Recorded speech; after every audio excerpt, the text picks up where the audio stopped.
G'day guys and gal. Dante is a pretty interesting guy. On one hand, he's arguably the most willful, dedicated, noble, and decorated space marine in the entire setting. On the other hand, his number one wish in life is to die via any means possible. A Tyranid claw, a traitor's axe to his neck. Hell, at this point, I think it'd even be down to copper towel railgun from 10 kilometers away. Anything other than popping a sui, as self-necking is incredibly lame, Dante is down for. The contrast between hero and dude that literally begs for the sweet release of death is quite a funky one, but has managed to produce one of the greatest characters in the entire setting. Quick side note, with the arrival of the new Dante model, I am delisting the Major Mini Lord of Blood permanently, as I believe the GW model is so good that there isn't even a point having a proxy available. I'm literally just doing a stock clearance sale to give you guys and gal the chance to pick up the Lord of Blood before he's gone forever. The STL will also be taken down. At this rate, I expect him to be completely cleared out and sold out within 48 hours, so if you want him, get in now. Before we get started, it can be tricky to think of really thoughtful, meaningful gifts for people you care about, especially if you don't want to be like spending bulk cash. Under Lucky Stars is the perfect solution to this conundrum that us blokes face. Basically, you put in a time and then a date, and then Under Lucky Stars will generate a star map based on what was above you on that day. If you weren't convinced if this was a good gift or not, I gave mine to my missus, which was about when me and my girlfriend first met, and she loved it, said it was the cutest thing ever. However, she had just woken up when I gave it to her, and she said if I put her face on YouTube in that state, she wouldn't root me for a year. Under Lucky Stars has been reviewed by Neil deGrasse Tyson and is verified by a NASA engineer,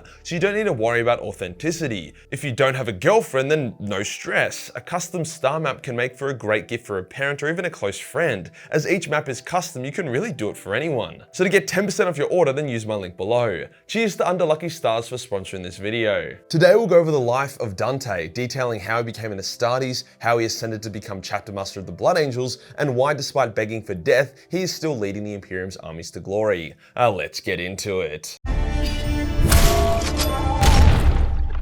Something I really like about Dante is that he had a very humble beginning. He wasn't just this beast because GW wanted to suck him off. He was literally a malnourished cretin of a child, not the fastest, strongest, smartest, or the most talented. I mean, his name was fucking Lewis. You can't get much less badass than that. He lived on the irradiated shithole of a planet called Baal Secundus. His mum died when he was young, so he was like, fuck this shit, I'd rather go become a blood angel than eat cancer for breakfast every day. So he attempted to cross an uncrossable patch of Rad Desert. Lewis failed. Thirst, radiation, and probably hemorrhoids were overtaking him as he succumbed and fell. However, Lewis's attempt had not gone unnoticed. The Sanguinor, avatar of the Light Angel and a manifestation of Sanguinius's will, flew to Lewis and gave him water, allowing the young man enough strength to reach his destination. Lewis arrived at the place of choosing, where children of Baal would go to try to become blood angels. Lewis completed the trials one by one with grim resolve. He never excelled or stood out, yet just like a university student who wanted to just party but also not fail, he was able to pass each exam with unremarkable scores. He was noted for his honor and mercy, being disgusted with the trial that was literally a micro-war between aspirants, and even sparing his opponent's life in another trial. That mercy was actually a virtue of the Blood Angels, which allowed Dante to pass. During the Sleepy trial, where aspirants must stay awake for 3 days, he nearly fell asleep on the last day, cause you know, fair enough. But then the Sanguinor appeared to him, tasered his nuts, and kept him awake. So yeah, I mean, I guess Dante did have a bit of an unfair advantage, but it also goes to show that he wasn't this Mary Sue. Old mate would have failed or died a few times on his own. After completing the final trials, he drank the blood of Sanguinius and entered the year-long coma, in which his body would change from bitch-ass Lewis to the legendary Dante. Dante did not have a restful coma. Whilst most aspirants either dream of the life of their Primarch in silence or go insane and die, Dante spent the entire year raging, screaming out names of demons, traitor Primarchs, and even the Chaos Gods themselves. The sanguinary priests expected him to have gone insane and were no doubt preparing to cull him,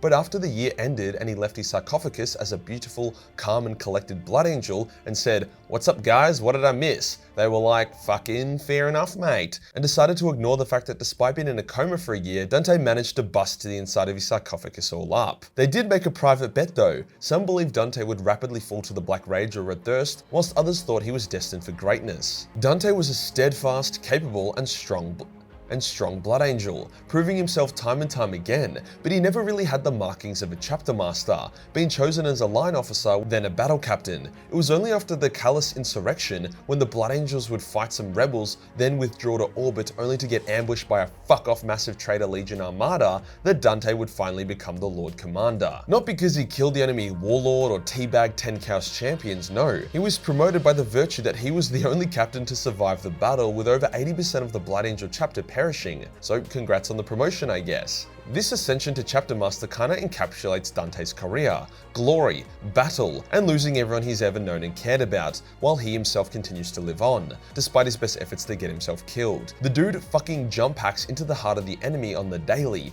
Dante doesn't survive through luck though. The man is a demigod of war, a living angel descending upon the enemies of the Imperium. It was Dante who banished Scarbrand at the gates of Pandemonium, Dante who shattered Orc-War after Orc-War, saving key worlds such as Armageddon in the process. Dante even fought the Silent King's forces to a standstill, only stopping when a Tyranid force arrived and the two sides joined forces against the new, more unsavory foe. Dante was literally ready to smuggle a bomb onto the Silent King's ship and manually detonate it to wipe them all out, because of fucking course he would, the suicidal mad lad. To be fair to the Silent King, this was before he retook proper control of his dynasty and became the absolute juggernaut he is today, but still a great effort from Dante nonetheless. For over 1,000 years, Dante has led his Blood Angels from the front, visiting thousands of Imperial worlds and killing an absolute fuckload of bad guys from every corner of the galaxy. Because of this, he is like the Imperium Santa Claus. He seems too good to be true. The fact that he never removes his helmet in front of others, wears hectic golden armor with the death mask of Sanguinius, and literally descends from above all contribute to his otherworldly vibe. But the dude is like, really fucking tired.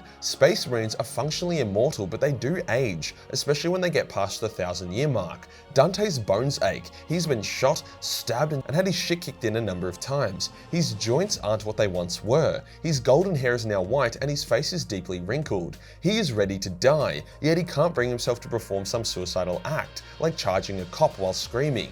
He also refuses to drink human blood, which would revitalize his body and spirit. The main thing keeping him going is a prophecy by Sanguinius, which more or less states that the Tyranids will hit Baal and consume it, killing all the Blood Angels except for at least one warrior in gold. Then they will eventually attack Terra at the same time as the Chaos Gods, creating an insane three-way battle. A golden warrior, a son of Sanguinius, will be the last line of defense between the darkness and the Emperor. Dante believes that he may be that golden warrior, hence he has resisted his desire to die in the hopes that he can lay down his life saving the Emperor of mankind. Now, as we know, prophecies in Foresight and 40k are flawed and subject to change. This prophecy is no longer relevant, as it didn't account for the resurrection of Guilliman, and the Blood Angels would go on to defeat the Tyranids at Baal, but I'm getting ahead of myself. After many years of command, Dante would face his greatest challenge yet. High Fleet Leviathan was coming for Baal. It was angry at the Blood Angels for dealing numerous blows to it. It wanted to destroy them, despite knowing that it would likely cost them much more biomass than they would gain. Every single Blood Angel successor chapter was called to Baal to defend it from the invasion.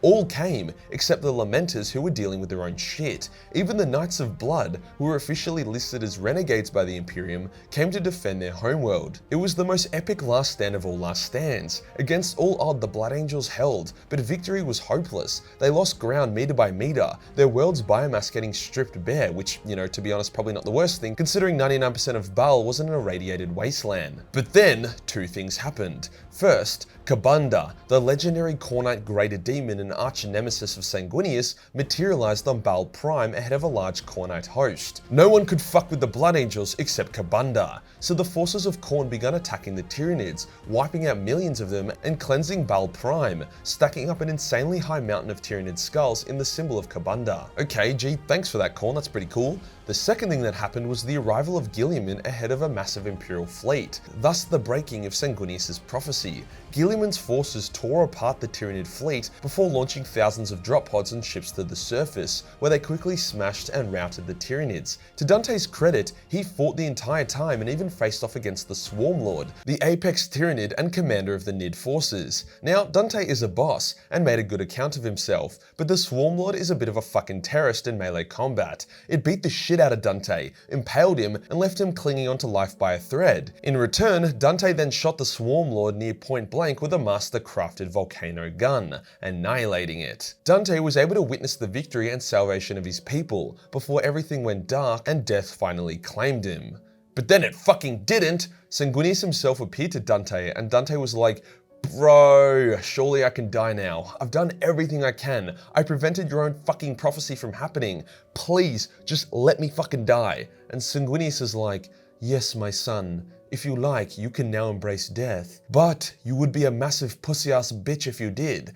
So not wanting to be a pussy-ass bitch, Dante accepted Sanguinius' light, which gave him just enough strength to awaken from his near-death experience and go meet with Guilliman in person. The whole Dante wants to die thing isn't a meme or a joke. There are so many phrases in the lore, especially when he was chatting to Sangi after the Swarm Lord fight, where Dante very explicitly asked for death. Guilliman didn't really get the memo about Dante wanting a holiday though, so he made him the Lord Commander of Imperial Nihilus, literally giving him responsibility over half the Imperium. You know, the shitty half that has been cut off from the Emperor's light by the Great Rift. Yay. Dante took his new role like he takes everything, with a clenched asshole and a grim expression. His first order of business has been to cleanse the Tyranids from the local sectors using the new Primaris Blood Angels he has received. In very recent times, Dante has undergone the procedure to become a Primaris Marine, giving himself renewed strength, vitality, and a dope-ass model. Dante has never been more motivated, more physically powerful, and more ready to fuck shit up. I expect we're going to see a lot more of our boy in gold, and something tells me that after literally getting sucked off by both the ghost of Sanguinius and the living Guilliman, his suicidal thoughts are probably on the back burner.